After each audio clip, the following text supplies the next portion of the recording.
Olá, meu nome é Fabiane Rossi e, a pedido do projeto Mulheres Fazem Acontecer, desde já agradeço o convite, venho falar de um tema que é bastante desafiador nesse momento que estamos vivendo, que é a esperança e a espiritualidade em tempos de desafios e de perdas. Por que se trata de um tema desafiador? Porque a experiência que estamos vivenciando nos últimos meses tem sido um momento que talvez possa ser considerado o maior desafio à saúde mental que nós já experienciamos. Nos depararmos com uma situação nunca antes vivenciada, nova, desconhecida, vivenciar o distanciamento social, tão necessário para a contenção da doença, e que nos impôs o afastamento das nossas relações de trabalho, das nossas relações familiares, das nossas relações sociais. Além disso, vivenciamos perdas diversas. Perda do contato, perda do toque, do abraço, perdas financeiras e muitas vezes a mais difícil de todas as perdas, a perda de alguém que amamos.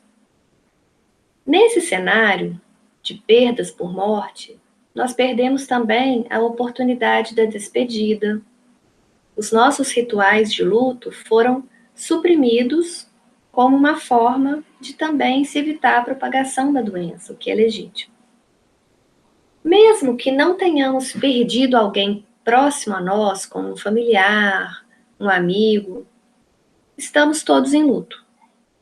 Estamos no que nós chamamos de luto coletivo, dada a gravidade da situação em que nós nos encontramos e o consequente número expressivo de vidas que, infelizmente, o país já perdeu.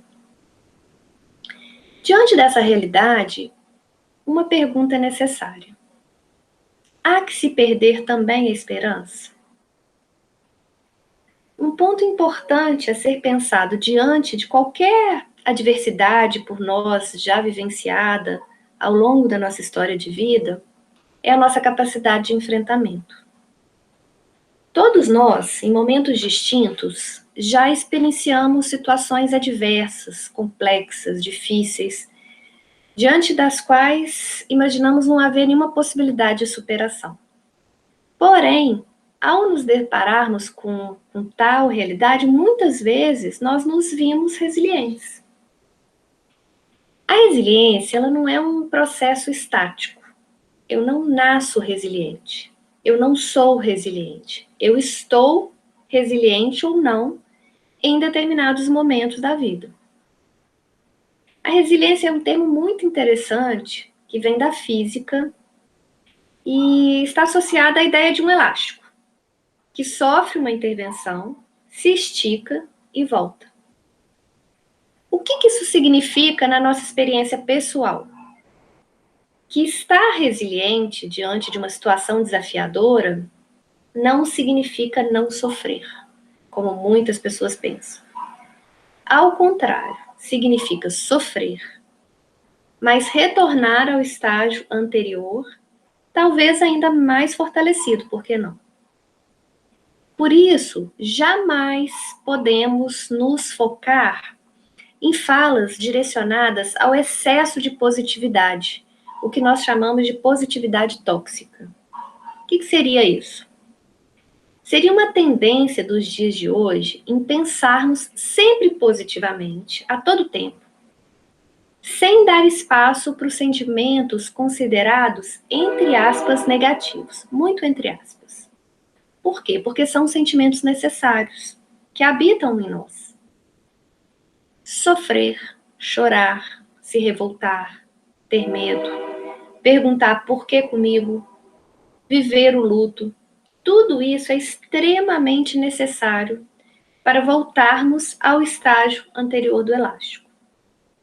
Por isso, o primeiro passo é dar vazão para esses sentimentos e não suprimir o que sentimos. Não negar a realidade, não fugir da dor é o primeiro passo. Sabido isso, Outro passo é nos perguntarmos: será que eu me percebo capaz de superar essas experiências difíceis, adversas? Nós entramos agora num outro conceito que é muito importante, que na psicologia nós chamamos de autoeficácia. O que isso significa? Significa a nossa crença, a nossa confiança que temos na nossa própria capacidade para completar uma determinada tarefa, ou resolver um problema, ou atingir um objetivo. Além disso, nós temos muitas vezes recursos internos, habilidades, estratégias de enfrentamento que muitas vezes nós desconhecemos. Estes recursos também não são estáticos. Eles são passíveis de serem trabalhados, de serem desenvolvidos. Mas eles podem ser facilmente reconhecidos, por exemplo, quando nós buscamos na memória situações difíceis na nossa história de vida que nós conseguimos superar anteriormente, mesmo pautadas em sofrimento, em dor, que é o esperado, mas que nós conseguimos superar. Quando nós observamos a nossa capacidade de enfrentamento em situações anteriores, muitas vezes nós descobrimos o quanto somos capazes de superar as adversidades. Bom, nós falamos então de 3 conceitos fundamentais: a resiliência, a autoeficácia e as estratégias de enfrentamento, que estão muito relacionados à manutenção da esperança em tempos de desafios, em tempos de perdas. Nesse processo de esperança, eu destaco também a importância de um outro conceito que hoje tem sido muito estudado, que é a espiritualidade. Independente da vinculação religiosa, a espiritualidade é hoje considerada um dos fatores que chamamos de protetores à saúde mental, ou seja, que nos ajuda na prevenção do adoecimento físico e psicológico, que nos ajuda nesse processo de enfrentamento das adversidades. A espiritualidade está relacionada com a nossa relação com o mundo. E isso é muito amplo e é muito bonito, porque nos faz pensar no nosso lugar no mundo. A pandemia de Covid-19 nos trouxe a sinalização de que nós somos vulneráveis. Nos obrigou a reconhecer a nossa fragilidade enquanto espécie humana. E isso pode ser uma grande oportunidade de repensarmos essa nossa relação com o mundo. O quanto o meu comportamento vai impactar na saúde do outro. Não se trata mais do cada um por si, que nós vivíamos nesse modelo de sociedade no qual nós estamos inseridos. Hoje nós sabemos, por exemplo, que eu uso máscara não só por mim, mas também pelo outro. Que eu não saio de casa desnecessariamente, não só por mim, mas pelo outro. Por uma razão que é muito bonita, a empatia. Por me colocar no lugar do outro. Por não querer mal ao outro, e não somente não querer o meu próprio mal. Momentos de crise, como o que nós estamos vivendo, sempre nos fazem pensar em adaptação e transformação, trazendo a possibilidade do ser humano ser melhor para si, para o outro e para o mundo. Além de nos trazer fé, esperança, promover saúde mental, pode também nos tornar pessoas melhores, empáticas, o que nesse momento tem sido tão fundamental. E isso está extremamente relacionado com altruísmo, com compaixão.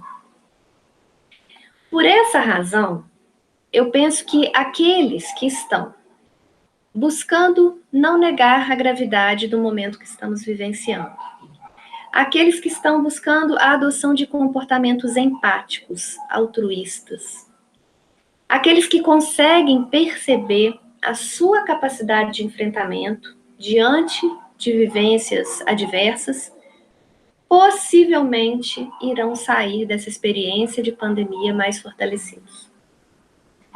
com dor, com sofrimento, com luto, mas com muita esperança de que, como tudo na história da humanidade, irá passar. E que quando passar, nós teremos repensado a nossa força enquanto indivíduos, mas especialmente enquanto coletividade. Em tempos de pandemia, esperança pode ter seu significado um pouco transformado e pode estar associada a esperar. Por isso, o que nos cabe agora é esperar, nos comprometendo com a nossa responsabilidade coletiva, mas esperar com esperança. E eu vou mais além, que possamos esperançar. Esperançar é almejar, sonhar, buscar, agir, ou seja, é o contrário de esperar passivamente. Por isso, esperançar em tempos difíceis é buscar os nossos recursos internos para vencermos esse grande desafio que a vida tem nos imposto. Que tudo isso possa passar logo e que todos nós possamos sair reconstruídos dessa experiência. Muito obrigada.